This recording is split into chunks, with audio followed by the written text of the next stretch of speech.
হচ্ছেন barrister Suman. Barrister Suman নিজেই থানায় জিডি করেছেন এবং জিডিতে উল্লেখ করেছেন যে তাকে হত্যার উদ্দেশ্যে একটি টিম মাঠে নেমেছে এবং সেটা তিনি জানতে পেরেছেন পুলিশের মাধ্যমেই।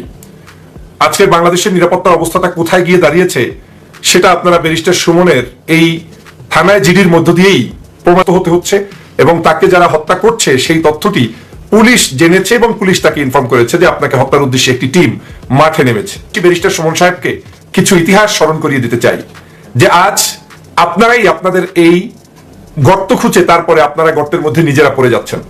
অন্যের জন্য গর্ত খুঁজেছিলেন, অন্যকে হত্যার উদ্দেশ্যে অন্যায়ভাবে কোর্ট কাচারিতে দৌড়েছিলেন, নিজেরা বাংলাদেশের নাগরিকদের চিন্তা না করে অবৈধ ভোটে গিয়ে অবৈধভাবে নির্বাচিত হয়েছেন, নিজেরা বাংলাদেশের মানুষকে যারা এই গণতান্ত্রিকভাবে হত্যা করেছে, জোর করেছে, জুলুম করেছে, নির্যাতন করেছে, নিপীড়ন করেছে, সেই কথাগুলো জেনে শুনেও কোনোদিন জাতির কাছে না বলার কারণেই আজকের আপনাদের এই থ্রেট, আপনাদের আজকে নিজেদের জীবনই ঝুঁকির মধ্যে পড়ে গিয়েছে। কারণ একটি অবৈধ পদ্ধতি চলতে চলতে এমন একটা পর্যায়ে চলে এসেছে যে এখন আর বিরোধী মত দমন করবেন কি, এখন নিজেরা নিজেদেরকে দমন করার জন্য ব্যস্ত হয়ে পড়েছেন। সুমন সাহেব, আপনাকে স্মরণ করিয়ে দিতে চাই, আপনি অনেক কথা বলেন, মিডিয়াতে কথা বলেন, আমরা কথা বলি। কয়দিন আপনি কথা বলেছেন বাংলাদেশের সেনাবাহিনীর মধ্যে কর্মরত ছিলেন গোলাম আজম সাহেবের সন্তান, আপনি গোলাম আজমের বিরুদ্ধে আপনি কোর্টে লড়েছেন, ভালো কথা। আপনি ফাঁসি দেওয়ার জন্য মানুষদেরকে তাদের বিরুদ্ধে আপনি কোর্টে লড়েছেন। আজ আপনার নিরাপত্তাহীনতা দেখে বাংলাদেশের সমগ্র মানুষের নিরাপত্তা কোথায় সেটা আজ প্রশ্নবিদ্ধ হয়েছে। আজ বাংলাদেশের চোর, ডাকাত, গুন্ডা, এই বেনজিররা যখন বাংলাদেশের চুরি করেছে, হত্যা করেছে, মানুষদেরকে ধর্ষণ করেছে, শেষ করে দিয়েছে, তখন আমরা অনেক কথা বলেছি। আপনারা তখন আমাদের সুরে সুর মিলাননি, কারণ তখন তাকে আমেরিকায় পাঠিয়ে প্রমাণ করতে চেয়েছেন না বেনজিরদের মতো মানুষরা হচ্ছে সবচেয়ে ভালো। আপনার দল করেছে, আপনারাই করেছেন। আজ আপনার দল তাকে বিপদে পালাতে চাচ্ছে বা বিশেষ কোন উদ্দেশ্য পারপাস সার্ভ করতে গিয়ে, যেটা আমি আগে আমার ভিডিওগুলোতে বলেছি যে বিশেষ কারণে আজকের এই এজেন্ডা বাস্তবায়নের উদ্দেশ্যেই বেনজিরদের ইস্যু সামনে এসেছে, তাই আপনি কথা বলছেন। কিন্তু বাস্তবতার আপনার দলের মধ্যে ঘাপটি মারা সবচেয়ে বড় চোর কে, এই নামটা বলতে আপনার লজ্জা লাগে। আপনার শেখ হাসিনার পরিবারের সজীবদের জয়ের দুর্নীতি নিয়ে কথা বলতে আপনার লজ্জা লাগে। আপনার শেখ পরিবারের কারণে যে সমগ্র জায়গায় খুনাখুনি হচ্ছে, রাহাজানি হচ্ছে, মিথ্যাবাদী হচ্ছে, দেশটা ধ্বংস হয়ে যাচ্ছে, বাংলাদেশের বুক চিরে ভারতের রেল লাইন আসছে, ভারত বাংলাদেশের পানি বন্টন না করে এদেশের জনগণকে মরুভূমিতে রূপান্তরিত করছে, এই বিষয় নিয়ে আপনার কোনো গাল গল্প নেই। প্রিয় ভাই, আপনার এই যারাই আপনাকে এই ধরনের থ্রেট দিয়েছে আমি তার তীব্র নিন্দা জানাই। আমি ব্যারিস্টার সুমন সাহেবের এই দুর্দিনে তাকে কোনো কটূক্তি করে খাটো করতে চাই না, ছোট করতে চাই না, কিংবা তাকে যারা হত্যা করবে সেই হত্যা কোনোভাবে এটাকে সাপোর্ট করা, মেনে নেওয়া, খুশি হওয়া, আনন্দিত হওয়ার কোনো সুযোগ নেই।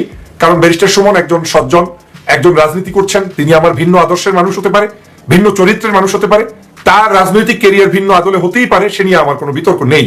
কিন্তু আমার কিছু জায়গায় বিতর্ক আছে। আমি যেমন ব্যারিস্টার সুমনের আজকের এই যারা হত্যা করবে সেটার তীব্র নিন্দা জানাই এবং তার প্রতি সমবেদনা জানাই। স্মরণ করিয়ে দিচ্ছি, যদি আপনি মানুষের স্বাধীনতা বিশ্বাস করতেন, মানুষের বিচার চাইতেন, জনগণের অধিকার প্রতিষ্ঠার জন্য কথা বলতেন, তাহলে আজ আপনার এই দুর্দিন হতো না। কারণ এই দুর্দিনটা আপনাদের দুর্বলতার কারণেই এখন তৈরি হয়েছে। এদেশে এখন কারো নিরাপত্তা নেই। আপনি দেখেছেন একজন সংসদ সদস্য, সে চোর হোক, ডাকাত হোক, ধর্ষণকারী হোক, আপনার কি বলে চোরাকারবারি হোক, যাই হোক না কেন, সে কিন্তু একজন সংসদ সদস্য, সাংবিধানিক ভাবে আপনাদের কাছে কাগজে পত্রে লেখা একজন সংসদ সদস্য। সেই আনারকে খুঁজে পাওয়া যায় না, তার এখন একটা হাড্ডি মাংস পর্যন্ত খুঁজে পাওয়া যায় না। কারা করেছে, কেন করেছে? সমগ্র আওয়ামী লীগের 7-8 জন 10 জন নেতাকর্মী ইতিমধ্যেই গ্রেপ্তার হয়ে রিমান্ডে আছে, তারপরেও কোনো হদিস পাচ্ছে না। তাহলে এই জায়গাটা তৈরি কারা করেছে? আওয়ামী লীগই করেছে। নিজেরাই আজকের বিচার ব্যবস্থা এমন ভাবে ধ্বংস করেছে যে এখন কেউ কাউকে পরোয়া করছে না, তোয়াক্কা করছে না, যে যেখানে খুশি সেখানে আজকের মানুষের উপরে জুলুম, নির্যাতন, অত্যাচার চালাচ্ছে। আমি ব্যারিস্টার সুমন সাহেব, আপনার অনেক ভালো দিক আমরাও প্রচার করি, অনেকেই করে, হোক সেটা দেখানোর জন্য, হোক সেটা আপনার অন্তর থেকে, হোক সেটা জনকল্যাণের জন্য। পর্যন্ত কারো হৃদয়ে লাগে নাই। জামাত শিবির গুলোকে হত্যা করেছেন, বিএনপি হত্যা করেছেন, নন পলিটিক্যাল অর্গানাইজেশন হেফাজতে ইসলামকে হত্যা করেছেন, একটা বার পাঁচিমের শাপলা চত্বর নিয়ে কোথাও দুঃখ প্রকাশ করেছেন কিনা? করেন নাই।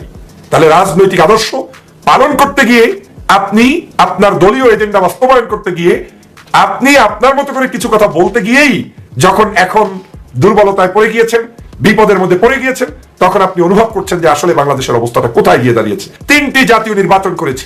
আপনি না হয় এইবার শেখ হাসিনার সংসদে এসেছেন, বাকি 2টো নির্বাচনেও একটা বার কোন জায়গায় চোর, ডাকাতি, অন্যায়, অবিচারের বিরুদ্ধে একটা বক্তব্য দিয়েছেন? নেই। এই অবৈধ সংসদে এসে, সংসদে দাঁড়িয়ে বক্তব্য দেওয়ার সময় আপনি উল্লাস করে বলেছিলেন সংসদে যে এই সংসদের উদ্দেশ্যে আমি বলতে চাই, আমি রিকোয়েস্ট করে এসেছি আমার চেয়ারটাতে যাতে যুদ্ধাপরাধী কোনো ব্যক্তি, বসেছিল কিনা, মানে জামাতকে উদ্দেশ্য করে বলেছেন যে সাইদি নিজামী মুজাহিদরা ওই চেয়ারটায় বসেছে কিনা, সেই চেয়ারে বসলে আপনাকে সেটিং এর মাধ্যমে ওই চেয়ার থেকে অন্য চেয়ারে দেওয়ার জন্য অনুরোধ করেছিলেন স্পিকারের কাছে। আপনি সেটা সংসদে দাঁড়িয়ে বলেছেন। আপনার কতটা আপনি অমানবিক হলে এই সকল বিষয় নিয়ে আপনি স্পর্শকাতর বক্তব্য দেন, যদিও এটার সাথে আপনার জীবনের নিরাপত্তার এই যে হানি, সেটার জন্য আমি উল্লাস হওয়ার কোনো সুযোগ নেই। কিন্তু আমি আপনাকে রিটার্ন আসবে বা আমাকে ধ্বংসন করবে, আমাকে আমার তিলে তিলে তিলে তিলে আমাকে ক্ষয় করবে, সেরকম কিছু কাজ আপনারা করে এসেছেন। আমি আপনার ভালো কাজের প্রশংসা করি, কিন্তু আপনি যে কর্মকাণ্ডগুলো আজকে নজর রেখে এসেছেন, এই যে মানুষগুলোকে হত্যার সাথে আপনি একজন সদস্য ছিলেন এবং নির্দ্বিধায় কিন্তু সমাজে সব জায়গায় বলে বেড়াচ্ছেন আপনি এই কি বলে যুদ্ধাপরাধীর প্রসিকিউটরের একজন প্রসিকিউটর ছিলেন, আপনি একজন সদস্য, সেখানে আপনি আপনার কি বলে বিভিন্ন ভাবে তাদেরকে ফাঁসির জন্য আপনি চেষ্টা চালিয়ে গিয়েছেন। একটা বার চিন্তা করেছেন এই ফাঁসিগুলো যে অবৈধ ছিল? একটা বার চিন্তা করেছেন কোন দাম্ভিকতার সাথে আপনি বললেন যে সংসদের ওই লোকগুলোর চেয়ারে যাতে আমাকে বসতে দেয়া না হয়? একটা বার চিন্তা করলেন না? তারা হিউম্যান, তারা ভালো মানুষ। স্বাধীনতার পর থেকে সুমনের দীর্ঘায়ু কামনা করি। তার উপরে যারা এই ধরনের অযাচিত ভাবে অন্যায় ভাবে বিভিন্ন কলাকৌশলে তাকে হত্যার উদ্দেশ্যে নেমেছে, তাদেরকে গ্রেপ্তার পূর্বক দৃষ্টান্তমূলক শাস্তির যেমন দাবি জানাই, বাংলাদেশের সকল নির্যাতিত মানুষের, নিপীড়িত মানুষের সকলের উপরে যত জুলুম অত্যাচার হচ্ছে তারও সুষ্ঠু তদন্ত করে বিচারের দাবি জানাই। আমি ফিল করিও না, আমি চাই আপনাদের মতো তরুণদীপ্ত মানুষগুলো সংসদে আসুক, কথা বলুক। কিন্তু আজ বাংলাদেশের এমন হয়েছে যে আপনারাই আজকের এই চোর ডাকাতের বিচার ব্যবস্থা, প্রহসনের নির্বাচন, অনৈতিক কাজগুলোকে সমর্থন দিতে দিতে দিতে দিতে চুপ থাকতে থাকতে আজকের এই বিচার ব্যবস্থা এই পর্যায়ে চলে এসেছে। আপনি নিজেকে একটু প্রশ্ন করে দেখুন যে একজন সংসদ সদস্যের জীবন যদি এই হয় যে আপনাকে হত্যার উদ্দেশ্যে একটি টিম ঘুরছে, তাহলে বাংলাদেশের সাধারণ নাগরিকের বিচার কোথায় বলেন? এদেশের কোনো মানুষ বিচার পেয়েছে? আপনার তো শুধুমাত্র একটি থ্রেট আপনাকে কেউ না কেউ দিয়েছে, তাতে আপনার কষ্ট হয়েছে, আপনি পুলিশ ডিপার্টমেন্ট থেকে শুরু করে সবাইকে দোষারোপ করছেন। আজ অবধি পর্যন্ত বাংলাদেশের যেই নাগরিকদেরকে গত 15 বছরে হত্যা করা হয়েছে, কেউ কোনো মায়ের চোখের পানি। এখন আমরা হিউম্যানিটির পক্ষে, আমরা মানবতার পক্ষে। আপনি আওয়ামী লীগ হলেও আপনার দুর্দিনে কোনো অবস্থায় আমরা ওই রকম কামনা করবো না যেটা আপনি করেছিলেন। আমি ব্যারিস্টার সুমনের দীর্ঘায়ু কামনা করি। তার উপরে যারা এই ধরনের অযাচিত ভাবে অন্যায় ভাবে বিভিন্ন কলাকৌশলে তাকে হত্যার উদ্দেশ্যে নেমেছে, তাদেরকে গ্রেপ্তার পূর্বক দৃষ্টান্তমূলক শাস্তির যেমন দাবি জানাই, বাংলাদেশের সকল নির্যাতিত মানুষের, নিপীড়িত মানুষের সকলের উপরে যত জুলুম অত্যাচার হচ্ছে তারও সুষ্ঠু তদন্ত করে বিচারের দাবি জানাই। কিন্তু কার কাছে দাবি জানাবো? এই চোর সরকারের কাছে? আল্লাহর কাছে দাবি জানিয়ে আজ এখানেই বিদায় নিচ্ছি। আল্লাহ হাফেজ। আসসালামু আলাইকুম ওয়া রাহমাতুল্লাহি ওয়া বারাকাতুহু। আপনি আপনার কন্যা সন্তানের উদাহরণ দিয়ে বলেছেন যে এই জাতীয় কাজগুলোকে তিনি স্টপিডি মনে করেছেন।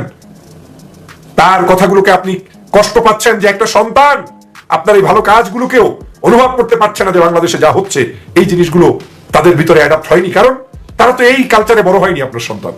তাহলে বাংলাদেশের এই কালচারটা চালু করছে কে? বাংলাদেশের সমগ্র নাগরিকদেরকে যে হত্যা করা হচ্ছে অনৈতিকভাবে।